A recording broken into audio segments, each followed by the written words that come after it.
Hello, hello, hello, and welcome to the Empowered by Design podcast. I am so excited for today's episode. We have a special guest with us who you've met before if you've been around the podcast and around Visionistas, then you might already know Emilie. And if not, then you are in for a treat today. We are here with Emilie Hempstead, an astrological consultant, and we are talking about astrology basics. Stay tuned. Okay, welcome. I am so excited to introduce to you Emilie Hempstead. Emilie is a certified medical illustrator, multidisciplinary fine artist, and astrological consultant. With over a decade of experience as a professional artist, Emilie uses a variety of creative languages to inspire people to deepen their understanding of themselves. And the language of astrology is one of her most dear. In her astrological practice, Emilie uses a fusion of ancient Hellenistic techniques and modern psychological astrology with a healthy sprinkling of tarot as needed. Her mission is to open a connection between her clients and the universal spirit that holds each of us, allowing them to see the magic in their everyday lives. Emilie, welcome. I'm so excited to have you back on the podcast. Hello, I am so excited to be here again. Thanks for having me. Yes. So our first episode that we were on was actually not planned to be a Yeah. podcast episode. But you have always been so gracious, and we're similar in that we kind of can be spontaneous. We love Yeah. to be planful, but also spontaneous at the same time. Yeah. So we met to talk about the solar eclipse back in April. You were going to be doing a segment during one of the illumination circles about the power of the eclipse in our lives and the healing power. And so when we had the conversation, I recorded it, and then I was like, could I use that for a podcast episode? And you were like, sure. So you have been on the podcast before, so welcome back. And just to let the listeners know, all of the things that we reference here will be linked in the show notes. So I will link that episode 145 with Emilie, the healing power of the solar eclipse, in the show notes, along with all the other things that we talk about. So I'm gonna just talk a little bit about how Emilie and I have connected and collaborated in addition to that podcast episode before, and then I'm gonna turn it over to Emilie to share her brilliance with us. I've always, since the moment I met you, have been inspired by your just brilliance, your confidence, and your love of makeup as well. Thank you. That I loved. And you're very artistic in all of the things that you do, but we have overlapped and connected on several different things. As I was reflecting on and preparing for this episode, I remembered that one of the earliest workshops events that you came to that I was co-hosting was the Golden Linings workshop with Ashley and my sister-in-law Erin. Yep. And when I remembered it, and you gave me this, I'm showing the people who are watching on YouTube, you brought this beautiful gift for me that you made, this necklace. So if you're listening, it is a beautiful like aqua and blue necklace that you made. And I'll let you talk a little bit about your artwork, because that is one of the things that is so amazing that you do about you. But that was one of the very first workshops that you attended. And then you have been here at Visionistas for several events like Sip and Shops and our Small Business Saturday, the Shop Local events, bringing your beautiful creations here for other people to see and purchase. And then you've been to a regular attender of the illumination circles and our mini wellness retreat. So I'm just so excited. All the times that I'm with you, I learn something, and I'm so, so, so excited to have you on the podcast and to share your brilliance with the listeners. Thank you so much. I've always really appreciated the connection with you and how you've been so supportive of me as a person, but also my artwork and allowing me to have a space to showcase it and also a place to showcase my astrology stuff. Yes. So Yes, I yeah, it's have. great to be here. I have my notes too. I Um, know. that I printed out. Yeah, so I am so excited. Yeah, when you said that, also that you have created art that that I've given as gifts as well. So Mhm. it's so exciting to just be able to share your gifts with all of the people here listening today. Thank you. So today our podcast is about astrology basics, astrology 101. One of the things that I have learned from you over the years is just bits and pieces here and there about astrology, which is not one of my something that I know very, very much about. And so Mhm. I've always loved how you bring that aspect of astrology and the planets and the sun and the moon into, and all the other things that go along with it, into the things that we have connected on. Mhm. And so I'm so excited that you agreed to come on to the podcast and just give all of us a really basic astrology 101, astrology basics lesson. And we are going to get into it. And yeah, I'm just going to turn it over to you and have you talk a little bit about how you got into it and the meaning that it has had and passion in your life. Yeah, so I first started looking at astrology back in 2013. My boss had just kind of offhandedly mentioned his natal chart one day, and I was like, well, what the heck is that? And so I went home and I looked it up, and I was like, okay, well, this is kind of cool, but I don't have time for this right now. I don't know what the heck I'm looking at.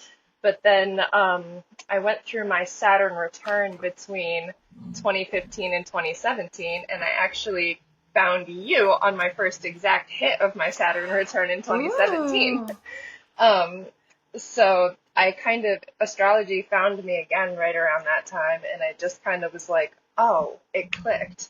And so I've just kind of been studying it ever since. So, Wow, I love that. And what does yeah. Saturn return mean? So, Saturn return is a period of time right around the ages of 27 to 32, somewhere in between that gap, you'll have a 2-year period where Saturn will have made an entire orbit around and come back to the exact point that it was at when you were born. And so that's where we kind of see Oh. the integration of your childhood and moving through things to kind of bring you into adulthood. So you kind of see that kind of crisis point in a lot of people's, well, it's not always a crisis, but a lot of times there is a small crisis point right around when you turn 30 that people kind of go through some tough stuff and kind of start, you're an adult now, you have responsibilities, and you're kind of picking up that mantle and leaving your childhood kind of things behind and kind of integrating them. So, Wow, I love yeah. that. Yes. Ooh, it makes me think of when I was going through my Saturn return. But Right? yeah, It's yeah.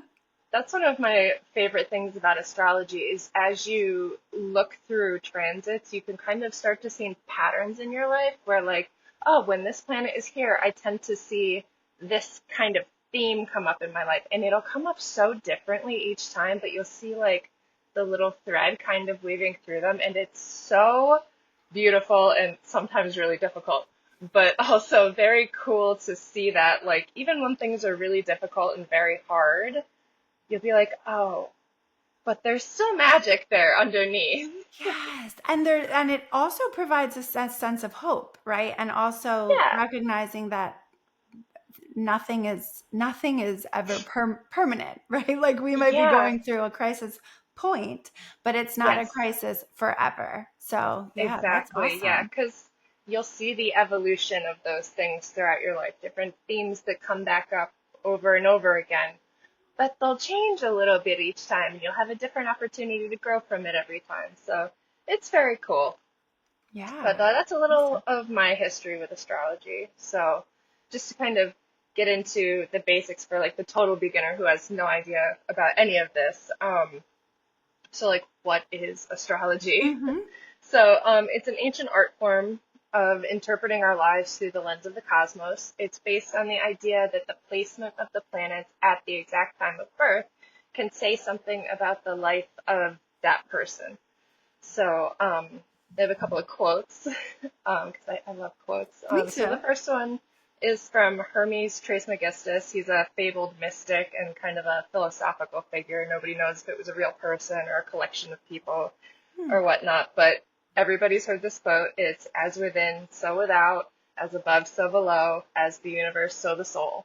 So that's Hmm. really the basics of the astrological tradition I and love that. most other magical traditions. Yeah. Um, and then my second quote that I have is from a cognitive neuroscientist. His name is John Vervaeke, and he did a whole series on YouTube called Awakening from the Meaning Crisis. And in his episode where he was talking about, oh gosh, it was something to do with like spirituality and integrating that, he says, symbols are designed to wonder, to open up the world, and also to grow me so that I can then be in that larger world.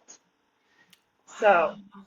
the entire basis of astrology is archetypal symbolism. So it's, which I know, I know, you you love know I the, love archetypes. you do, yes, it's your favorite deck. So, Oh, for anybody who's just coming in here who doesn't know what an archetype is, it is from the Greek word archetypos, which means original pattern. It's a primordial image or a character or a pattern of situations that are so consistently recurrent throughout time and cross-culturally that it's considered to be relatively universal. So, like, examples would be the archetype of a tree, or a mother, or a father, or child. So you kind of have these symbols throughout time where when you say it, it brings up a whole bunch of different pictures in your head, and they can all mean different things at different points in time depending on your experience of them.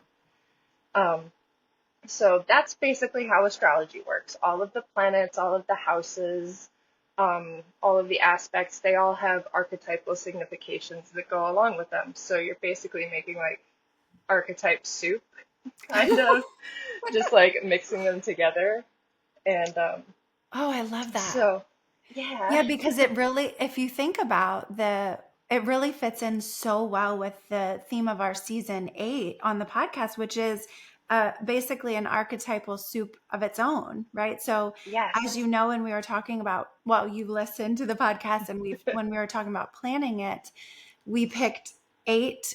Well, I picked 8 cards, or the cards picked me, from my favorite deck, the Wild Unknown Archetypes, and that is the outline for this season. So, if you are new to the podcast or you did not yet listen to the beginning of this season, episode 152 was our first podcast episode of this season where I pulled 8 cards. And right now we are in the card of the Pilgrim, which is card 20. And that was when we talked about where do you think that this feels like it would fit in for you to talk about astrology here.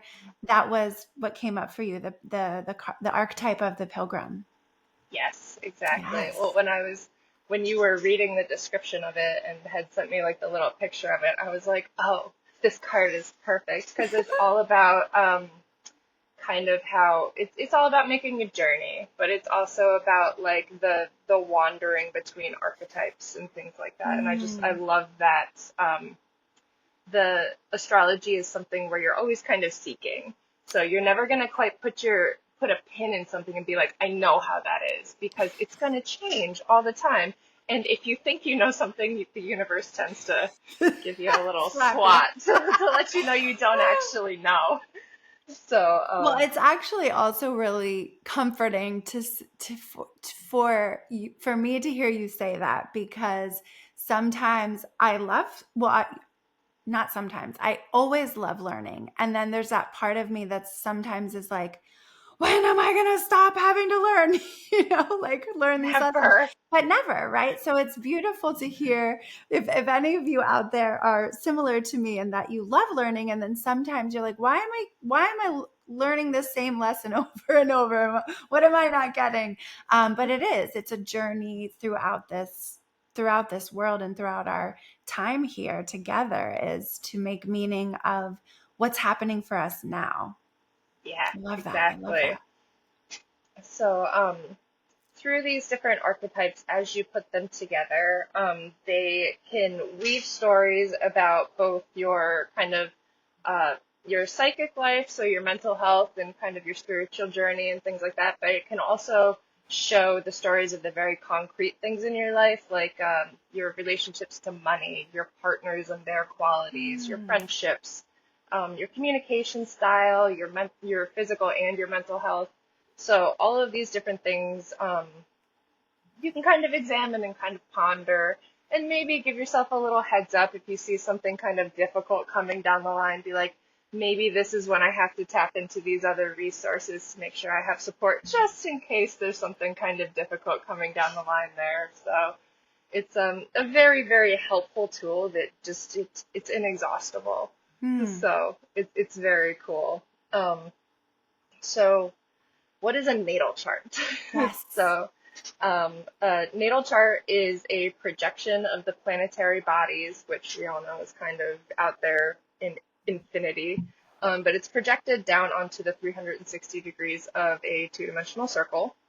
Um, it is done from one's time of birth from a geocentric point of view. So Earth is at the center because everything, despite the fact that we all know we're in a heliocentric solar system where the sun is at the center, astrology is done from the point of view of the native on Earth. So Mm. everything is looking out. So that's why when we're like, okay, well, the sun has moved into Leo or something like that, the sun didn't actually like move into Leo. We know that. But from our point of view, it looks like it did because we're moving around it. So that's kind of how that works. So each of the 12 zodiac signs occupy 30 degrees of that circle. Um, and then I personally follow the Hellenistic tradition of using what's called whole sign houses. So it's where each zodiac sign is assigned in its entirety to an entire house. So there's a lot of different house systems out there. It's kind of outside of the scope of basics to go into all of the different ones, but just for reference point, I use the whole sign house system. And is Um, that this part of the handout? yes, yeah. Okay, so I'm gonna pause and reference this. So if you're like me, you love visuals, and Emily has created some amazing visuals that you can find at her website. The link is in the show notes, but if you're listening, the website is secondjane.com/astrobasics. And if you go there, you can download this beautiful, colorful, and very informative PDF. And as I printed them because I love holding things in my hand. So if you like to look at things, go there and get these fun handouts to help your reference as you're listening. Okay. Yeah, so in a natal chart, in order to have an accurate one, you need to know your exact time and location of birth, and obviously your birth date. But everybody knows their birth date nowadays. Um, so when you get that, the natal chart is then built from the ascendant, which is the point on the horizon that is just rising up over the eastern horizon at your time of birth. So your ascendant, if anybody's been like, what's your rising sign? Mm. That's going to be the sign that's rising above the eastern horizon at your time of birth. So that will give your ascendant. That will give you your first house, and then from there, all of the zodiac signs then align in order all the way around the chart, 1 through 12. So that's how you get a natal chart, and then all of the positions of the planets are then kind of plotted onto that at the degree that they're occupying in each sign at the time. So, um, So when you so think of like when you said rising sign, that was something new I've just learned very recently of what Yes. my rising sign is. And I remember hearing the question and I was like, what does that mean? And I asked you and Hmm. you explained that to me. So when we think of our astrological or zodiac sign, typically it's the sun sign, right? That Yes. where the sun was, where what house the sun was in, Usually it's what sign the sun was in. what So somebody sign? would be like, The what's your sign is sign? the sign is different than the house. Okay, yes. Yes. Okay, I'm looking at that. I see that. Okay. See basics. So We're at the basics. yeah, exactly. So when someone's like, what's your sign? And you go like, well, I'm a Virgo. The sun was in the sign of Virgo at my Got it. time of birth. Got it. Okay. So, and then let's see.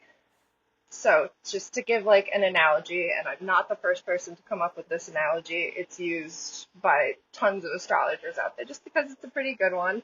Um, it's an analogy of a stage play to understand how the planets, the signs, and the houses work.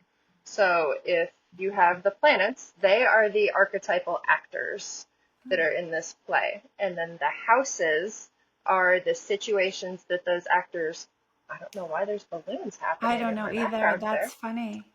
but hello. I don't know. um, If you're okay, watching, yeah, if you're interesting. watching on YouTube, then you just saw, you might have just seen balloons fly across the screen.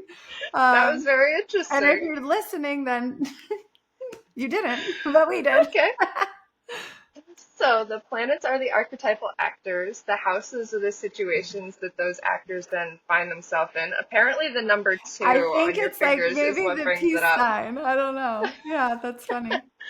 And then the zodiac signs, we'll see if three does anything. No. The zodiac signs are the vibe of how those actors are then portraying their role in that situation. Hmm. So I hope that makes sense. Does that analogy make sense to Can you? you do it one more time? Yes. One, two, So the three. yes, so the planets are the archetypal actors. Okay. The houses are the situations that the actors find themselves in. And then the zodiac signs are the vibe of how those actors are portraying their role in the situation. Okay. Whew. All right. I'm jotting notes down because Yes. I'm learning. Yeah. So I will I wrote down an example from my own chart just to like help people understand. So let me grab my handy board here. Oh, I love this board. Yes. I know. So I won't it won't be entirely accurate because I just need the magnets. So for listeners, Emily created a whiteboard of the um So this is blank. yes, signs So and over you're going to here show us. I have, let's see, Saturn. And where is Uranus? Uranus. In the 10th house in Sagittarius. So in my chart, I have a Saturn Uranus conjunction on in my 10th house in Sagittarius up here. So if we're thinking of this down here as being my rising sign, the 10th house is going to be the highest point in the sky. So it tends to be your most visible point in your life.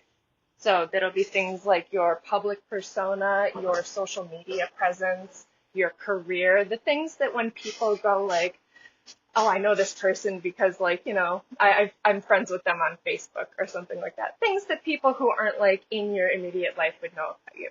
So Hmm. I have a Saturn-Uranus conjunction there. Saturn is the planet of focus and discipline and responsibility, structure, and Uranus is a planet that describes individualism and eccentricity and kind of sparks of insight. And then I have those in the sign of Sagittarius, which is very explorative, philosophical, sense of humor. It's kind of like the jokester philosopher of the zodiac. And then I have that in my 10th house, which is my career and public persona. So Hmm. just if you look at my social media accounts, I have like literally the weirdest career as a medical illustrator. I also have like really weird hobbies. I'm an amateur aerialist, and I make kind of strange personal artwork as well, like creatures made out of eyeballs and Yes, stuff. So like when draw you the think of wing. like what am I known for? My eccentric disciplines. So there's just an example of how that has worked out for me in my own chart in several different ways. So And that's something that doesn't change, right? What you just explained is something that it's you it's a combination of your sign, your rising sign, and the that 10th house. yeah, so this is just, there's a lot of different manifestations of how this would show up in my life or anybody else who has Hmm. something like this in their life. Because it is archetypal, there are so many different ways that that combination can be activated throughout someone's life. So, I might have like a very unexpected consequence at some point in time publicly just because Uranus is the unexpected and Saturn can show consequence. Or I might just have a very quick like change in the stability in my life or something that affects like, the things that I'm working on publicly. Because all of these different archetypal combinations, there's so many different ways they can combine, you know? Mm, So yes. yeah, so it's stable archetypally, but not stable in outcome, if that makes sense. Got it. Yes. Because if So you go back to the 1, 2, 3, it's the planets and the houses and the zodiacs all are like that was the demonstration how they all interact together. yes, exactly. So there are a lot more things that go into it than that, but those three things are your basic starting point for kind of learning how to start to understand some placements in your chart. Because there's a lot more that kind of the interactions of the planets depending on their angles they make to each other makes a big difference in how they show up, but that's for another podcast. Yes, I was That'll gonna say, yeah, because I'm sitting here like, okay, if I'm a listener, listening to this, I'm thinking I could have a bunch of different questions, but one of them is yes. like, how do I, um, how do I determine for myself how to, like what you just said, and you used yourself as an example, what would Yes. be something that I would be able to understand if with my own, either my own sign or my own birth chart, what do I need to kind of make make a like a learning moment from that? Yeah. So, the first thing I would look at just as a complete beginner, and this is kind of where I started as myself, just kind of like getting to know my personal birth chart. So if you're just a listener at home and you want to get to know what your birth chart kind of means to you, start with the rising sign because in astrology, the rising sign describes the self. Mm. So that is you. That is how you move through the world. That is one of the biggest um, sensitive points in a chart is your ascendant Oh. because it's your body, your sense of style, your sense of self, and how you. Uh, it can also describe people's first like vibe when they first meet you. It can before they get to like know and hear all of the other aspects of your chart, kind of like speaking the first thing you'll kind of get usually is someone's rising sign because you'd notice how they look and how they carry themselves, how they move. Those things are very affected by the rising sign. So like I'm a Pisces rising. I have literally like mermaid wave hair. And you can catch me in like a flowy skirt all of the time, okay? Oh, yes. So like it can be that literal. So, I want to look at mine. I'm going to put my glasses on. yes. Okay, so from your sheet that I downloaded, Yes. um, I'm a Leo rising, right? Yes, you are. I'm a Leo rising, which means just going to read right from your this beautiful pink chart that Emily Yes. has on her website. Um, Fixed fire, ruled by the sun, the lion. Ooh, I love this. Self expression. Ooh, I, I love that There's too. Eli. Who's that? Eli. Hey, buddy. Okay. The lion. So it's funny he barked or right after I said the lion. I know. Well, we always call him the lion hunter, which is so Oh, funny he heard because himself be called. That's I know. cute. That's cute. Self-expression, creativity, leadership, confidence, and charisma. I love Yes. that. I So love just as reading like it. a small aside, Leos do tend to be like Leos in many different capacities tend to be known for their hair.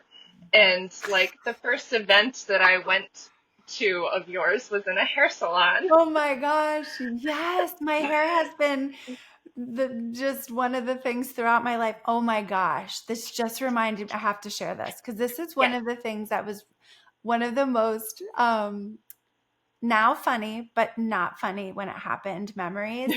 Well, as you know, my hair is wild and very, very Mhm. curly. And I went through a period of time, I went through a lot of periods of time where I just hated it. Mhm. And I got some relaxing treatments and have had like wavy hair, straight hair. And recently I've said, you know what? I'm just going to go back to the basics and just embrace my curls. And Mhm. when I was in college, I I also had wild and crazy hair. That was before any of those things happened. The straightening treatments. I one time got this very mean phone call, and it was when we still had like voicemail in college, and someone made fun of, just left me a message making fun of my hair and called me Oh my like, gosh. yes, and called me like a lion chia pet. Looked like, you know the chia pets, those Uh-huh. plants, yeah. And I was like, like devastated. Now it's funny, and my best friend, who has my treasure friend, she will bring Mhm. it up sometimes. She's like, remember when that guy called and left that message? And I was like, yes. Now it's funny, but it's so interesting to read that on my Leo Right? rising. It makes me Yeah. think of that more of a lovely, lovely compliment Yeah. that I look like a Exactly. lion. My husband is also a Leo rising, and he is so particular about his hair. Like if he's giving himself a haircut and it gets a little messed up, he's in a bad mood for like a couple days. Oh, So like and same. then my little niece is also a Leo rising, and she has the most beautiful fiery red hair. Oh, I So love it. it's so interesting. Yes. So Oh my gosh, yeah, I so love that that. just to kind of bring in how like, your physical body can be represented by aspects that are happening in your first house. Yeah. So that's usually where I start because it helps you look at, the different ways that you present yourself, but also it can help you look at your health and different things that maybe Hmm. would be helpful for you to take care of. Um, Ooh, okay. so yeah, so start there, and then if my little handy dandy chart that you have there with the zodiac signs, each Hmm. one says which planet rules the sign. So for Leo, it's ruled by the sun. So Oh, the yeah. sun, then, the ruler of your ascendant, would be your chart ruler. So you want to look at the sun then in your chart to kind of see what that's doing in your chart. So for you, you have that in the 12th house, which is where we find the things of the psyche. And you just so happen to be a psychologist. Yes, I do. Yes, exactly. So it's where we find the subconscious and kind of the seclusion where you can need to have some like alone time, things like that. It can also bring up feelings of, alienation or a dampening of that light when it's Mm. kind of in more of a shadow capacity. But Mm. when it's kind of, working in your favor, it would be more of you are like a little light in the darkness that's kind of shining there for other people to see. Aw. Um, and you host illumination I circles. do. That's so fun. Oh my gosh. I So, love yeah. that. Oh, I love that. So, But yeah, I love that there's the aspect of when in shadow, because that's something we yes. talk about here too, is like when in light, when you're aligned with your vision and your values and you're illuminated Yes. in a positive, healthy way, right, is also here what you're saying. And then when in shadow, when we're kind of feeling not so in a healthy way, or things aren't feeling like they're in alignment for whatever reason, we call them in shadow. But yes, I love Yeah. that. I love that. And absolutely every placement in a chart is always going to have that capacity to work as um, a help or a Mm, hindrance mm-hmm. to you. It could, light or dark. Yeah. Like all of astrology really is based off of like based off of light. So, you're looking at the lights in the sky. The quality of the light in the sky at different times of the year is kind of what helps to give them those zodiac signs their qualities. So, like, especially because astrology kind of developed in the northern hemisphere, so you see the lighter seasons of the year are ruled by the two luminaries. You have Cancer ruled by the moon, and then Leo ruled by the sun. So you have the two luminaries ruling the lightest part of the year in the northern hemisphere. That doesn't mean it doesn't work down in the southern hemisphere where it can be different. Um, it's just, well, that's just the way human history developed it. Yeah. So, So how would someone find, because I know I didn't know my rising sign. So how, yes. if the listeners don't know their rising sign, how would hmm you suggest they find that out? So there are a bazillion different websites. You can just, Google search, like, look up your natal chart. I really love the website AstroSeek. It has a lot of tools. You can also use astro.com. That works too. There's a whole bunch of different ones, but basically you just need to know your exact date, location, and time of birth. The time is very important if you want to be able to know the houses in your chart because the houses are based on the time of birth. So if you Okay. don't know your exact time, you'll be able to get the planets in your chart, you just will not be able to look at the houses of it. So it'd be a little bit more difficult to look at what life areas are being kind of affected by each planet. Hmm. But there are astrologers out there who are able to rectify charts to kind of figure out, based on looking at patterns throughout the person's life, like what would kind of be their time of birth. Okay. So just that's So you can still find out your rising sign. You just wouldn't know the houses. no, you would not be able to find out your Okay. rising You can't find your rising sign. sign unless you know Yeah, your time unless of you know the birth. time of birth. Yeah. Yes, To the exactly. minute, right? Uh, yes. If it's best if it's to the minute, yes. If you have a general time and like I know I was born between 7 and 8 o'clock in the morning, look it up and see if your ascendant degree is happening kind of in the middle of a sign, then based on that range, you'd probably be okay. You won't have exact degrees, but you'll still be able to see the houses. But if your ascendant is like at 29 degrees of a sign or something, you're going to want an exact minute because that minute would make a difference in your houses. Got it. So, Okay. yeah. Okay. So, do you want to go over like the basic significations of the planets and signs? Yeah, that would be great. Stuff? Okay. So, we will start with the sun because that's, the one that everybody knows. Okay. And this So is, your oh yeah, and this is on the orange paper. Yep, on your little chart there. So the sun is your conscious ego, your sense of autonomy, your vitality, your creative willpower, your self-expression. It rules the sign of Leo. Um, it's basically the energy that you're exuding forth is your sun sign. So we can see occasionally we can see some indications about health and mental health based on what is happening with the sun, just because it does represent some vitality, but that can also be affected by other areas in the chart. So it's not exact, but it does have a lot. The sun sign does say a lot about one's personality, just because it is kind of the energy you kind of just naturally exude forth, the kind of warmth that you put out. So, Okay. So when we're talking about the sun in general, this would be mhm. this would be how the sun sign affects your personality, and your personality connected to your sun sign is like that sign that the basic sign we always say, like, I'm a Cancer. Yeah, Okay. exactly. So for you, your sun is in Cancer. So, when someone says, "What's your sign?" and you go, "I'm a Cancer," Mm-hmm. that's your sun sign.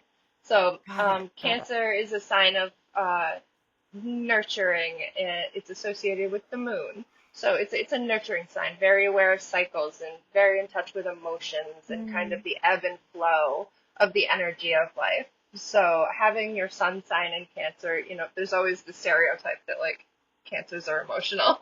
Very, So, and it's a stereotype for a reason because because it's I've true. never met it. Yes, exactly, because it is so in touch with that up and down cycle. Like if you think of Cancer, the moon controls the tides. Mm. So having the Mm. ruling planet be the moon, it's very much that ebb and flow, that, the waves coming in and then pulling back out again, coming in, leaving stuff up on the beach and then pulling things back out again. Yes. So it is a very ebb and flow kind of energy, but also has so many cycles involved with it. So like, just if we were looking at your chart, having your sun in the 12th house, you probably go through some periods of deep exhaustion where you just got to pull back and kind of, regroup by yourself because it is in the 12th house, which is a place of kind of seclusion. So Mm-hmm. having to like pull back and make sure that you have the light for yourself Mm. as well as being able to shine it out to others is deeply important for you, Yeah. just kind of as a person for your health and your mental health. Yeah. So, As you say that, I think one of the things that I did not know that from astrology, but mhm, Um, uh, I think the thing that came up was a few years ago, I started to start my day by mhm. myself, right? Like, Yeah. so if you've been here before on the podcast, then you might know that I a couple of years ago started a very strict morning meditation practice where I go into my meditations, I get out of bed, roll out of bed, go into my meditation space and do a bunch of things in there, starting with meditation, and I'll read and I'll write and I'll journal. And when I created that space, I remember saying to my family, like, when I'm in here, don't come in. Just like leave me alone, and not in a mean way, but it kind of made hmm me feel guilty. So I think that if you hmm are similar to me, like a Cancer, or just in general, right? Because I do think hmm as women, sometimes this is something we struggle with, is putting ourselves, making the time to Yeah. have time for ourselves to really replenish that light and recharge the hmm light. So I love hearing that because it just validates that not only, yes, it's been wonderful for me, but according to my according to my zodiac. Yeah, that's Yeah, helpful. it's so interesting because, like, if there's so many parts of astrology that once you find your chart and look at it and start to understand it, you'll be like, oh, I already knew that. Yeah, somehow. And it's just, yeah, right? Somehow. Exactly. Because, like, if you've been on a journey of getting to know yourself, Yes. you can kind of start to observe and feel these things out in your own life, even without knowing what your astrology is behind Yeah, it, which I is love kind that. of also magic It and is. very It cool. is. I Yeah. love that. Like that we have on some level that intuitive Yeah. connection to it, hmm whether we know Yeah. it consciously or not. For me, as I'm saying, like, I didn't know this. Consciously, I didn't know this, but, and maybe it goes back to those lessons that it's like, why am I hmm learning this again? Or why is this happening again? It's the universe and all the magical forces together helping us hmm learn what really, really we need, what will make us the healthiest. Yeah, exactly. Um, so moving on from the sun, we then go on to the next luminary, which is the moon. It is the ruler of Cancer. That's where we will find emotional capacity, reflective processing, because if you think about the moon's relationship and how it gets its light, it's reflecting it. So Mm, that's kind of beautiful. where we find a kind of emotional reflection happening. Yes. Um, it's where you can find your nurturing style, so kind of how you take care of yourself and others, and also can show like your emotional connection to your roots and your home. Mm, Cancer, um, because it is ruled by the moon, and the moon tends to be indicative of mothers, it does tend to show some lineage happening to it. So mm, it's one of the placements that I find in different families that I've watched over the years. You can see the moon describing the kind of generational evolution that happens within a family, which is mm. very interesting to me. So, Oh yeah, yeah, so the I think next that'll one. be another podcast too. Oh, yeah, I love absolutely. it. Absolutely. Um, you're the you will be able to feel the moon sign of someone once you get close enough to have like a little bit of intimacy kind of with them, because it is an emotional planet. So once you get closer to someone, you might find that you can feel their moon sign a little bit more than maybe their rising sign or their sun sign or something. So Mm-hmm. as you get to know people, you can kind of pick up their different nuances as you get to see different facets of them. I know, buddy, I Hi, know. Eli. He has a Mars-Venus conjunction and just really is adamant about being snuggled. Oh, that's so cute. I know. So the next planet we have is Mercury. Um, so Mercury is where you find kind of your communication style, um, your thought processing, how you teach and how you learn. It is all about communication and connection. So Mercury is the messenger of the gods. So he's also Ooh. the only one who can pass freely back and forth to the underworld and come back. Mm. So when you think of it that way, your thoughts are kind of how you, it's basically describing like thought experiments, how you can kind of go into the depths in the underworld and then come back again kind of unscathed because it's just thoughts, you know? Yeah. But also how they have power because Hmm. remember, he's the messenger of the gods.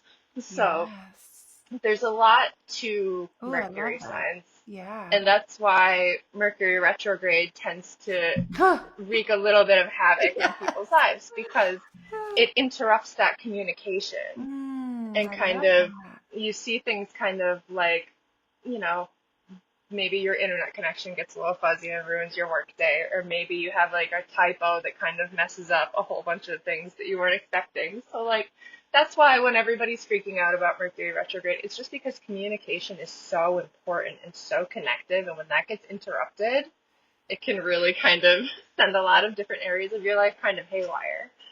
Um, so next we have Venus, beautiful planet, the planet of love, connection, Mm. harmony, pleasure, attraction, beauty, your aesthetic. You can find your appreciation for art and music with your Venus sign. So, you know, just in general, usually a positive force in a chart. Venus, you know, especially when placed nicely, is a very lovely planet. Um, can also be indicative of women and women's issues, or just the feminine in general. Doesn't have to necessarily be women, but like the feminine yin energy. Mm. So when Venus is going through different transits and stuff, sometimes you can see women's issues starting to come up in the media and things like that, which is fascinating to see kind of like on a world scale and things like that. So next we have Mars, which is the planet of like action, assertion. Mars rules the sign of Aries, which is the god of war. So Mm. like this is the things that you are like you will fight for. It's your energy, your passion, the act of severing and separating from, kind of individuating, um, can show the kind of leadership and quality of starting something that Aries has Hmm. as well. So, um, yeah, it can also show men's issues and the masculine or the yang energy. So the next planet we got is Jupiter. So Jupiter is where we find growth, expansion, optimism, blessings, and experiences that kind of broaden your view. Like I was saying earlier when I was describing Sagittarius, because Jupiter is the ruler of Sagittarius, Oh. it's kind of a jovial philosopher. So it's got that the sage who can have a sense of humor about things because they've seen it before and they know it Mm. and it's funny, you know, that kind of energy. Hmm. um, Saturn is the planet of responsibility, structure, limits, time, boundaries, maturity, wisdom, and also the material world. You can find kind of more concrete things in your life coming about from your Saturn sign. Uranus is the planet of freedom and awakening, breakthroughs, individuation, rebellion, and sparks of insight. It has been related to the figure Prometheus from lore, kind of, you know, stealing the fire from the gods. So That's where we get the analogy of Mm. like the spark of insight. It's like lightning, kind of like very sudden shifts come with Uranus transit. Neptune, we have the deep connection to the universal spirit, the search for meaning, spirituality, serenity, illusion, imagination, and Hmm. also, on the shadowy side of Neptune, you can have issues with addiction and um, avoidance, kind of falling into like an imaginary kind of world to kind of like avoid things and Hmm. kind of distract because it is such an illusionary, imaginary place. It can be almost escapist when it's in its kind of shadow side, but it's deeply, deeply creative and connective when it's working in kind of a more positive capacity.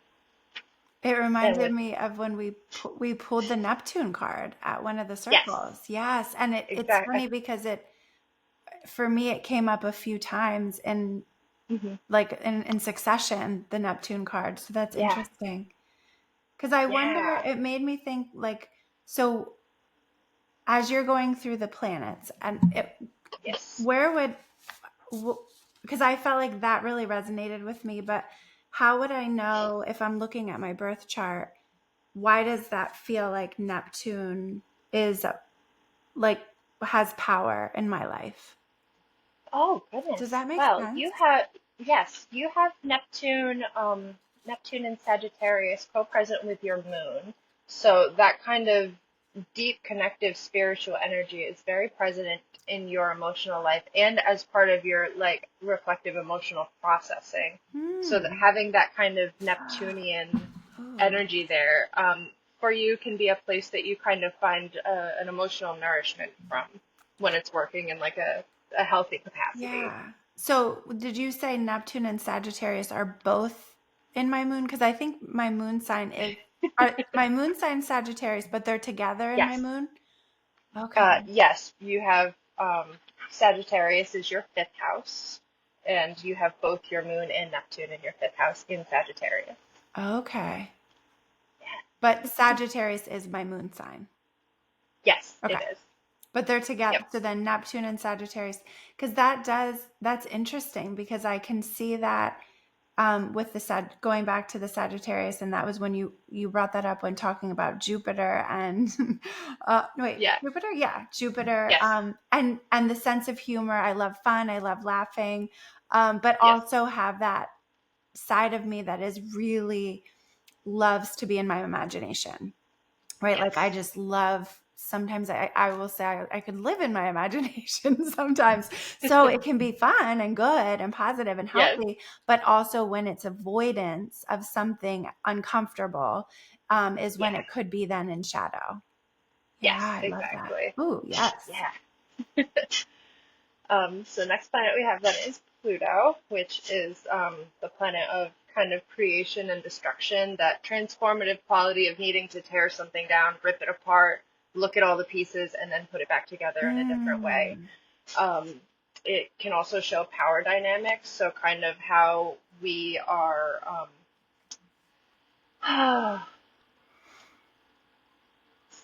I don't know. I guess that comes up a lot in people when they have like really big, like powerful managerial roles and things like that. Sometimes you can feel a person's Pluto sign just based on how they treat their subordinates oh, and things like that. But you can also look at that, and depending on where it's placed in your chart, you can see kind of different power dynamics and relationships depending on how it's placed.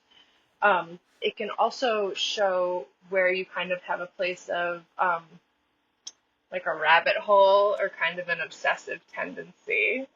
So me, I have Pluto in the ninth house of higher learning and also where you find like occult practices. So mm. I rabbit hole really hard with astrology. And Um, I feel like as far as like the broader sense, I feel like I've recently heard something about we've transitioned out of Pluto in some way. Is yes, that okay? so Pluto has been in the sign of Capricorn for oh gosh, I think 2008 was when it finally like crossed over and stayed in Capricorn. So it's been there for, like 16 years. Mm, So it's now Pluto is a very, very, very slow moving planet because it's so far away. It has such a gigantic orbit. So it takes forever to go through the entire zodiac. So like to put it in perspective, when I was talking about the Saturn return earlier, when Saturn kind of comes back to your place of birth, that takes around, 28, 30 years.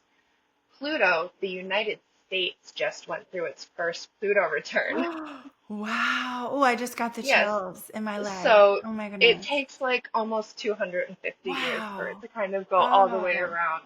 So we will never see in one lifetime a Pluto return. So, I wonder what that means for the United States. Well, so there's lots of more informed mundane astrologers and political astrologers that have kind of dug into it, but you can really see it just on a basic level. You look at the United States, there's a lot of tearing down of the old structures, the Oh, old yeah. things in the government and how we do things, and it kind of Mm. building back up, whether we like it or not, it's gonna come out one way or the Right. other. Yeah. So, Yeah. you know, it's interesting. Yes, it is. So Pluto can also kind of show the underworld of your psyche because you think Pluto, he is the god of the underworld. So that can be the things that are kind of Mm. hidden below the surface, the secretive kind of things that you gotta kind of like dig Big. in to see. So, Yeah. and then the last one I have here is Chiron, which is not actually a planet. It's a planetary body that is known as a centaur object. It is similar in size to an asteroid, but it has the composition of a comet. So if you think of a centaur, you have like, those two different bodies fused. You have the person and Hmm. the horse. So that's kind of how it got that name. Hmm. It's located in between Saturn and Uranus and has an elliptical orbit that intersects with the path of Saturn. So Chiron in Greek mythology is what's known as the wounded healer. So he was a centaur that was wounded, depending on the story that you look at. He was pierced by a spear that had the blood of the Hydra on it. And because he was the son of a god, I forget who his father was, um, but because he was the son of a god, he was immortal. But the blood of the Hydra opened a wound in him that he could then not fix because he was immortal. So he always had this perpetual wound that he had to manage. So he then grew up and studied medicine and passed on his knowledge of healing to others. So when we look at the Hmm. Chiron placement in someone's chart, I found it to be just deeply transformative in how people relate to their charts and also how they relate to themselves, to look at what's going on with Chiron and see like, oh, that's where we have the repetitive wounding pattern that kind of starts in childhood and then manifests in many, many, many different ways throughout the course of someone's life. But it also tends to be the place where they offer healing from to others. So, super Oh, interesting. I love that. So, Yep. meaning your own wounds help Yes. you heal yourself and also give you perspective on how to help heal others. Yes. Love it. Exactly. Love that. Yeah. So, so I personally use that particular planetary object in my practice, even though it is not an actual planet itself. Um, And then the last two I have to kind of just touch on a little bit are the North Node and the South Node of the Moon, also known in Vedic Indian astrology as Rahu and Ketu. They are said to be the head and the tail of a dragon Mm. that are kind of orbiting around. So the nodes of the moon are the eclipse points in the sky. So when the moon intersects with or comes up near one of those for like a full moon or a new moon, that's when we get eclipses. Okay. Yes. So the North Node can show where you have in Vedic astrology, it's very karmic, so it can show your karmic challenges in your spiritual evolution in this particular lifetime. It could show a direction that you are moving towards and kind of hungering for, but it can also show a kind of material desire in your chart for something that is happening, like a physical manifestation in that world that you're hungering for. And then the South Node, on the other hand, as the tail of the dragon, That's where we find a letting go, a kind of detachment point, a something that we have gone through in a, if you believe in past lives, a past life, or maybe Mm. early in your life, something you've gone through in your past that you're trying to detach from a little Hmm. bit. And also it can be a place that shows where we detach from material things and move into a more spiritual place Oh, I love in our that. life. Yeah. This is fascinating. Whew, Yeah, thank you. you're so welcome. So when you say um in your practice, so if Yes. someone's like, okay, I want to know more from you, Emilie, I want to know, like, here's my birth chart. What can you can what kind of things do you offer in your practice for people? Okay, so I currently have like the tiniest practice in the world because I have 15 different jobs at all You did no, you times. do have a lot going on. I know that we're similar also in that realm. We Yes, love to do all the things. I Um, know. Yeah. So I do have it in the works to kind of start offering both astrological and tarot services on a kind of limited availability basis. Hoping to have that kind of like up and running soon, but it is kind of going into the busy season for all of my creative pursuits. yes. So we'll Well, see so if I it think, gets. yeah, so for the future, when you have, as you're continuing to grow, and offer that maybe more than you do now, Yes. I guess the best way for people to be connected with you so that they know, more about when this is all coming to fruition, is to follow you on social, get on your email list, and really Yes. pay attention to, because that's where you'll be able to connect with people and let them know when all of these things are available. Absolutely, yeah. I'm most active on Instagram as a social media platform. You can find me at Second Jane on all social media. But then, yeah, you can sign up for my email newsletter on my website. That's where all of my that's where first news goes out. Everybody on my newsletter gets the first hit of Yes. stuff before it hits social media. So, like, if you were to in the future want one of my very limited slots for astrology or tarot readings, you're going to want to be on the newsletter because they're going to eat up the slots first. Yes, yes, yes. And your Um, your website again for everyone listening is secondjane.com. yes, Okay. absolutely. So, yeah. All right. Do you want to go over the houses? I Or do you want to maybe save that for let's a later time? let's save the houses for another Okay. time. Yeah, because I Yeah. feel like this is a really good introduction. Like basics. We have more basics Yes. to come. So I think just that there's so much more to learn just shows us how very complex and magnificent all of this information is and can be. So, all of the things we've kind of touched on today, the most important is kind of understanding if you do know your birth time, being able to look up your birth chart and being able to go like, okay, these are all of the houses in my chart. These are the signs that occupy those houses, and then you can see the planets that are in each one of those houses. So, just as a very very very beginner starting point, looking and seeing like, okay, well, what does it look like that I have the Venus, the planet of love and relationships, in my fifth house of children and creativity?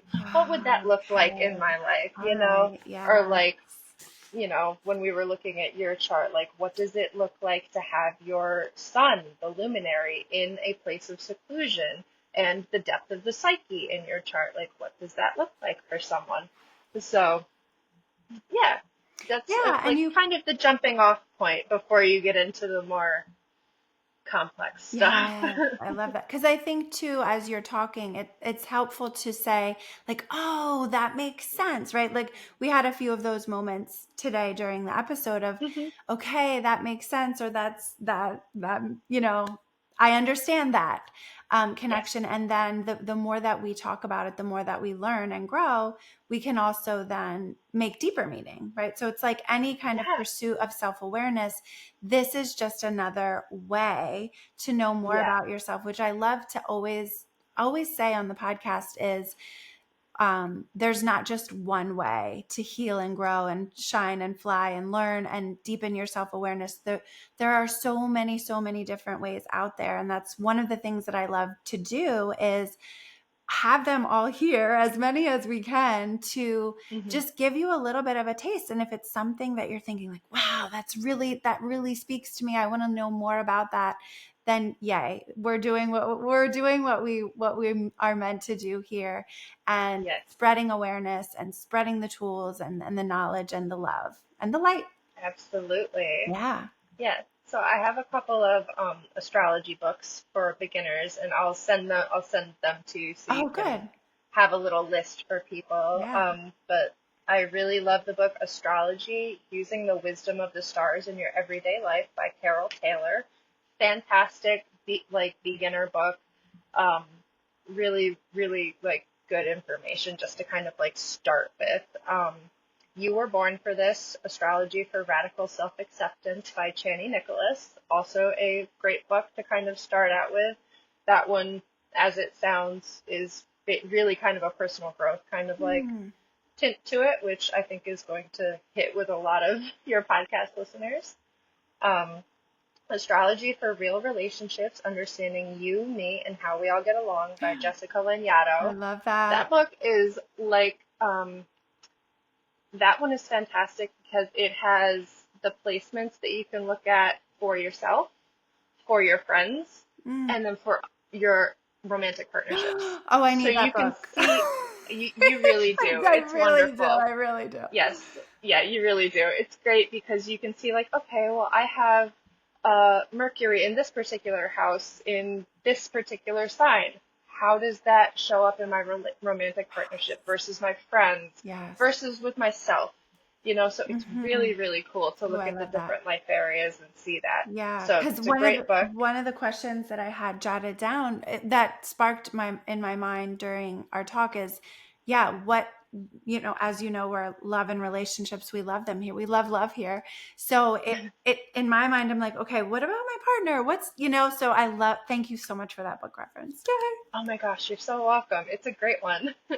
Oh my gosh, astrology is so wonderful for relationships because I don't know, my husband doesn't know jack about astrology. He's getting there, but I love just watching him be himself and being like, "Oh, I know exactly what planet is happening right now." It's so cool. See, I would love that because my husband is a Sagittarius, the sun sign. Yes. But I'm like, there's gotta there I know there's some other stuff going on that I want to know. Like what planet are we dealing with right now, Chad?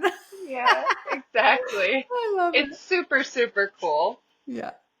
Um, so yeah, and then I guess just some different things. I already talked about my newsletter and how you can find me on social media. Oh, Drawloween is coming up. I It is the know. most exciting time of the year on my Instagram, so you're definitely going to want to go follow it. I'll be doing not every day, but like close to every day of Drawloween. I'll have a different illustration I for love of my that. little critters, so This that'll is be your super favorite fun. time of year.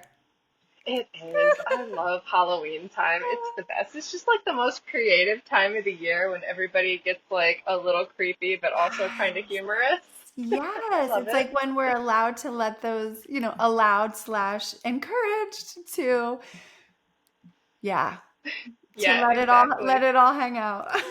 Yep.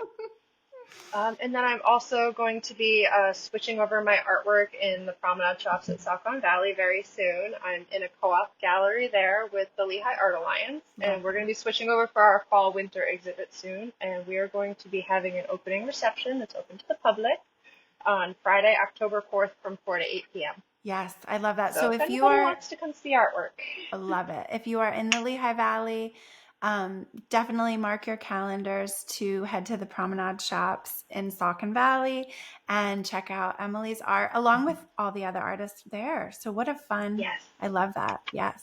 yes. And then for closing, I did pull a tarot card for us. Okay. And I I love was it. I just love it. laughing when I pulled it earlier. So I was over here and I was just shuffling my deck, and I'm like, okay, I got all my different like references and things out, and I'm very excited because I love surprises. I got the High Priestess. Oh my gosh. I've seen her before. I know, right? Yes. So, I Oh mean, my she is one of gosh. the most one of the most well-known cards, and for good reason. Hmm. She's a powerful chick. Um, so, um, just to kind of go over the symbolism in Yes, this tell card us. here, because there's so much going on. You can see that she is currently seated in between the pillars of Solomon's temple. Mm. So it's where we find kind of the wisdom of divinity. You'll see the B on the black pillar over here stands for Boaz. That's the pillar of strength. And then the J over here stands for, oh God, Jachin. I don't speak Hebrew. It's the pillar of establishment. Okay. And so she is seated in between them. You see they're black and white here. That represents the dual nature of the sacred. And she's seated between them, kind of showing that she is the path in between the two, the kind Mm. of wisdom and that it takes to balance out those two different sides of the divine. Um, Arthur Edward Waite, who is the man who kind of came up with all of the concepts for Pamela Coleman Smith to draw from, he described her as Shekinah, which is a Hebrew word that means a dwelling or a settling, and it denotes the presence of God being in a place. Hmm. So she is kind of there as I love a to that. show the divine presence that is here. Yes. She's got the moon at her feet, kind of indicating that she is grounded by her intuition and kind of in touch with the different cycles of life, and she understands it and she's grounded in it. She's wearing the crown of Hathor and Isis on her head, and she's also wearing the blue robes of the Virgin Mary. So she's got all of the different feminine divine Yes. kind of here. Love And her. then in the background, she's seated in front of a veil that's covered in pomegranates. Oh. And if you look at the placement of the pomegranates, they correspond to the different, oh gosh, what are they called? Sephiroth in the Tree of Life in Jewish Kabbalah. Oh. So you can see her Wow. seated literally in front of the tree of life with pomegranates showing the abundance that is kind of available there. But it's also a veil. You can see that there's a background behind it. So it's also giving her a little bit of privacy. It's not allowing casual onlookers. Like she's got her little scroll here tucked inside of her little blue veil here. So she's not looking to give out this information to casual passersby. She wants someone who's serious about Oh it. my goodness. She's setting boundaries. Exactly, exactly. So, I yeah. love So we've got High that. Priestess I love vibes it. here today. And if tell us what because you and I have talked about when we do card pulls what with whatever deck we you and I both believe that there is a divine meaning to when the card appears. So what would you tell people about when this card appears, what can that tell us? What is the significance of that? Well, I took the significance of it showing up today is telling me that I'm not an imposter. I know that I know what I'm talking about. Yay! But also she's a figure of like teaching and wisdom and kind of connection to spirituality, kind of bringing in the light and the dark sides of things and kind of marrying them together and teaching other people how to do it. So I think we did that today a little I bit. think we did. Yes. And I love the just again that invitation for us and for all of you who are listening to come with an open mind to these things, Yes, right? And to recognize the beauty and to see things that are like, oh, I've heard of that before. I've heard of Boaz before, right? And to yes, not automatically shut down and kind of turn away from certain things through fear, to yes, recognize there are so many beautiful um, learning tools out there in our world, and to just check ourselves and to be able to yeah, embrace there's a reason that you're here today exactly. listening and sitting with us, and And so I just love that message. Love that Well, card. even just looking at the card, she's got like 15 different religions and cultures just Yes, all yes, around her, and she's right. like, "Bitch, I do it all," you know. So it's a very with astrology and anything else in life, take what you need, leave what you don't. Absolutely. And I think too, when you said the 15 different things, like that, we've talked about that even today, that you and I are very similar and like, I want that, I want to do that, I want to do, like, we want it all. And it Yep. sometimes can feel overwhelming, but there's a reason that we're being told, like, be you, right? Just be you and Yeah, embrace all exactly. the things that you love to focus on. And yeah, I love it. Love, love, love. Thank Hey, you. you're I so welcome. I am so excited. I think I'm glad you had a checklist too, because I think we covered everything. Where people can find you. Just Second Jane is your website, where they can find you on Yes. social. One thing I did have written down here too is you have is on your website where people can find your artwork and the jewelry that you make too for purchase. Yes, Okay, I good. have a couple. I will have more pieces of jewelry going on my website very shortly. Yay. I have a couple of pieces for sale on there right now. Um, but I will have some more soon. I've been working on an astrological talisman collection. I'm Oh, wearing one I today. love So it. this is We're both a wearing your creations, I Creations by know. Emily. Yeah, so I will have some of my talisman collection up soon. Um, and I will also have some really lovely potion bottles, fine silver earrings for sale at the promenade Ooh, shops coming up in the okay. fall. So if you're Okay. local, you can get the potion bottle earrings at the promenade. I love it. I love it. Yes. Well, thank you so much, Emily. I love our episodes. Oh, I always love our connections and collaborations. We'll be back someday in the future to bring more. And I'm just to the listener, please share this episode with someone that you love. Some of the most meaningful connections I have made in my life have been when one person says, "Oh, Liz, I think this would be great for you. I want to send you this podcast episode, or I want to, introduce you to this person and connect the two of you." And we know that has so much power. So we invite you to share this episode, like it, rate it, review it, and help us share the love and spread the power. Thank you so much. I Thank loved being you. here. All right. And I cannot wait to connect with you all next time. Take care. Bye, Eli. He says bye.